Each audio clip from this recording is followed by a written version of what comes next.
이 새벽 특별 새벽 기도에 오신 여러분들 주님의 이름으로 축복합니다. 우리가 함께 이렇게 새벽에 모인 이유는 무엇입니까? 우리가 교회 공동체이기 때문입니다. 그렇다면 교회는 어떤 공동체입니까? 삼위 하나님의 은혜로 그리스도 안에서 탄생한 교회는 어떠한 존재입니까? 교회는 하나가 된 한 세 사람입니다. 영어로는 one new man이라고 하죠. 바로 그리스도 안에서 연합된 몸된 공동체입니다. 우리는 그리스도 안에서 구원받은 성도입니다. 성도는 혼자 사는 사람들이 아닙니다. 그리스도와 하나 되고 하나님 아버지와 한 식구가 되었습니다. 그래서 외국인이나 손님도 아니고 천국 시민이요 한 가족입니다. 이러한 마음이 우리 구원받은 성도들에게 있습니다. 오늘 본문 19절, 20절 말씀을 보면 그러므로 이제는 너희는 외인도 아니요 나그네도 아니요 오직 성도들과 동일한 시민이요 하나님의 권속이라. 너희는 사도들과 선지자들의 터 위에 세우심을 입은 자라. 그리스도 예수께서 친히 모퉁이 돌이 되셨느니라 라고 말씀합니다. 바울은 하나님의 백성에 대해 세 가지로 말씀하고 있습니다. 첫째는 모두가 동일한 하나님의 시민권자입니다. 둘째는 하나님의 한 가족입니다. 셋째는 하나님이 거하시는 성전입니다. 그러면 교회 공동체에 대해서 어떻게 말씀하고 있습니까? 교회 공동체에 대해서는 21절, 22절 말씀에 그의 안에서 건물마다 서로 연결하여 주 안에서 성전이 되어가고 너희도 성령 안에서 하나님이 거하실 처소가 되기 위하여 그리스도 예수 안에서 함께 지어져 가느니라 라고 말씀합니다. 교회 공동체를 친히 모퉁이 돌 대신 그리스도 안에서 건물마다 서로 연결한다고 표현합니다. 이제는 성도들이 혼자 서는 것이 아니라 믿는 성도들이 그리스도 안에서 함께 연결되어지는 것입니다.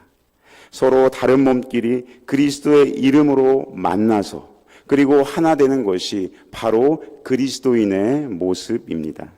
그뿐 아니라 성전이 되어갑니다. 성전이 되어가는 중이라는 것입니다. 완성된 것은 아니지만 성전이 되어가고 있는 상태를 말하는 것이죠. 우리는 이미 완성된 존재가 아니라 완성을 향하여 가고 있는 존재이고 또 이미 되어진 존재가 아니라 되어져 가고 있는 존재라고 하는 것이 바로 성경이 오늘 구원받은 성도들에게 주시는 메시지입니다. 요즘 아름다운 건축물들을 손쉽게 볼 수 있습니다. 건축 기법과 재료가 또 발전하면서 멋진 구조와 또 아름다운 재료로 지어진 건물들이 우리 눈에 띄기 때문입니다. 그런데 반대로 여전히 건축 중이거나 또는 건축이 중단된 건물들을 보면 추하거나 을씨년스러운 분위기마저 듭니다. 그렇다면 너희들은 완성된 존재가 아니라 지어져가는 존재다라는 말씀 속에 어떤 의미가 들어 있습니까? 그것은 지금의 부족한 모습으로 절망하거나 자책하지 말고 내 모습 그대로 주님을 향해 계속 나아가라는 것입니다. 건축하다 마는 것이 아니라 건축되어져 가야 하는 것이죠. 그 과정은 여전히 부족한 모습일 수 있지만 결국 하나님께서 완성하시는 그 날이 되면 아름다운 건축물로 아름다운 하나님께서 거하실 아름다운 처소로 완성될 것이기 때문입니다. 그래서 나의 허물도 또 남의 허물도 너무 책망하지 말고 함께 지어져 가라는 말씀입니다. 에베소서가 쓰여질 당시 교회 안에 유대인과 이방인의 갈등이 문제였습니다. 그렇다면 지금 한국교회는 기성세대와 젊은 세대 간의 갈등이 또 중요한 문제 중에 하나라고 할 수 있습니다. 서로를 자기 기준으로만 바라보기 때문에 갈등이 시작됩니다. 부모 세대와 또 청년 세대들이 바라보는 시각, 또는 반대로 청년들이 부모 세대를 바라보는 그 시각, 사실은 두 시각이 모두 온전하지가 않죠. 사실 우리 모두의 모습 자체가 온전하지가 않습니다. 온전하지 않은 사람이 다른 사람을 평가한다는 것, 그것 자체도 온전하지 않은 평가이죠. 그래서 우리는 또 일어나고 또 회개하고 한 걸음 더 나아가 성장해야 하는 것입니다. 서로를 그런 완성을 향해 나아가고 있는 존재로 우리가 인정한다면, 그리고 바라본다면 우리는 함께 연합하여 성장하고 자라가게 될 것입니다. 함께 지어져 가는 교회는 아름다운 공동체가 됩니다. 그런 공동체에는 사역에 적극적으로 참여하는 문화가 있고 미래지향적이며 진취적입니다. 또한 주님께서 주신 대위임령에 헌신하여 전도하며 또 함께 연합합니다. 결국 그리스도 안에서 하나 되는 공동체가 성장도 할 수 있다는 것입니다. 한국교회의 쇠퇴 원인으로 교회 안에서의 대립과 갈등의 문제를 가장 많이 뽑습니다. 자연히 소통과 교제가 단절되겠죠. 그리고 영적 침체가 장기화됩니다. 따라서 기도와 영성이 약해지고 봉사 활동이 줄어들며 궁극적인 하나님 나라의 비전도 상실하게 됩니다. 교회가 어디로 나아갈지 표류하게 되는 것입니다. 이러한 환경으로 인해서 교회가 전도하며 성장하는 것이 아니라 오히려 3040 세대들의 이탈로 교회는 점차 고령화되고 침체를 겪게 됩니다. 다음 세대가 교회에서 점점 사라지는 것입니다. 젊은 세대들만을 위한 교회가 되라고 드리는 말씀이 아닙니다. 무엇보다 예수 그리스도 안에서 복음으로 성장하고 또 서로가 서로를 인정하는 아름다운 공동체로 지어져 가야 합니다.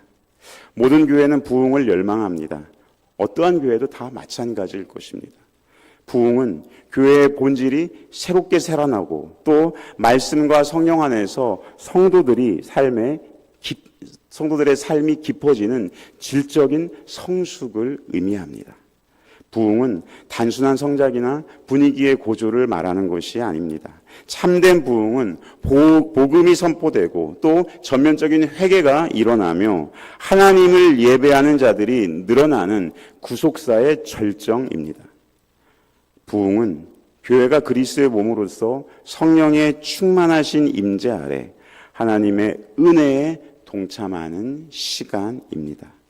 부흥을 통해 참된 기쁨과 사명을 경험하고 영적 열매가 풍성해지는 그 하나님 나라의 실제를 경험합니다. 그러한 신자들의 영적인 변화를 보고 교회 밖에 있는 비신자들이 교회 공동체 안에 들어오게 됩니다. 들어오고 싶고 누가 나를 좀 땡겨주면 들어가서 나도 저들처럼 뭔가 우리는 알 수 없는 크고 비밀한 아름다운 놀라운 일들을 나도 경험하고 싶다라고 소망하게 되는 것이죠. 그러할 때 복음을 듣고 자신들도 그러한 영적 변화를 위해 교회 안으로 들어오게 됩니다. 성경은 우리 몸이 하나님이 거하실 처소라고 말씀하고 있습니다. 하나님이 우리 입술을 통해 영광 받으시고 또 우리의 손을 통해 우리의 몸을 통해 영광 받아 주신다는 것입니다.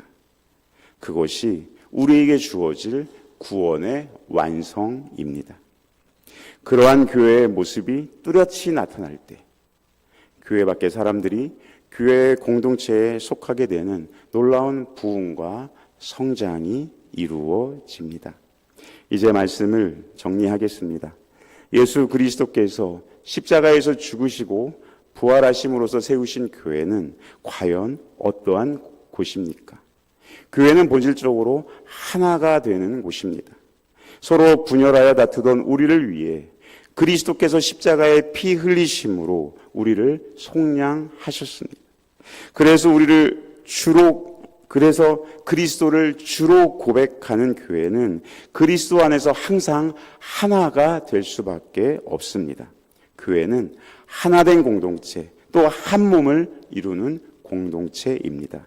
다툼과 미움 그리고 분열은 하나님의 자녀들인 우리에게 어울리지 않습니다.